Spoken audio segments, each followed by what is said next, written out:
can't talk about any recruits, but in terms of the number of commitments that you've had so far, is this going to be the norm? Are we going to see a majority of the class having committed by early spring or mid-spring? Is that a coincidence, or do you think that's going to kind of be what you guys do here? I wouldn't say a majority, but I would say there'll be a pretty good foundation this time of year, every year.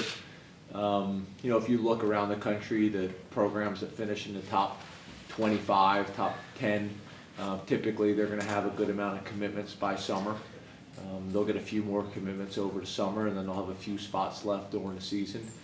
That's how we would typically do it as well. I think this year is a little bit unique. We got some really good momentum going. People are excited, but we're also limited in scholarships as well. So, but I think you'll see. I think you'll see us be aggressive. It's also going to pay dividends because we're behind right now in recruiting. I know that sounds crazy, but we're behind. You know, typically you're recruiting 2 classes at the same time. So now we're going to be able to get a head start on the next class as well as starting to develop relationships. You know, on top of that as well for the following year. It seems like a lot of the commits, and I know you can't talk about specific guys, talk to other players and try to recruit other players and that sort of thing. How important is it to have the kids be so proactive in the whole process? Well, I think it's very important. It's no different than getting our team to buy into our philosophies of how we run our program and our culture and our organization. Same thing in the recruiting process. You want those guys to take ownership of their own class. You know, that recruiting class will be as good as they decide, you know, for it to be.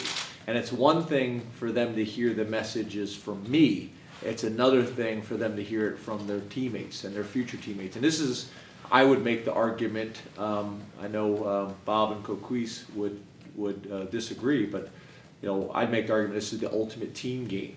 And I'm biased, I know that, but you know, so we tell them all the time, you're only going to be as good as the guys you surround yourself with. So typically, if you see usually the top quarterbacks in the country commit early. Why? Because you want to have some control of your own fate, you want to have some control of your own destiny. So go out and go recruit the wideouts that you want to play with. Go out and recruit the offensive linemen to protect you. Go out and recruit defensive players to get the ball back for you on offense. You know, so getting our guys to really buy into that this is their recruiting class, and same thing with our team. Our team has to buy into, you know, learning the playbook and the strength and the conditioning and the running, but they also have to buy into recruiting as well. You know, it's every aspect of the program. Everybody's got to be, you know, bought in and pulling the rope in the same direction for us to get where we want to go.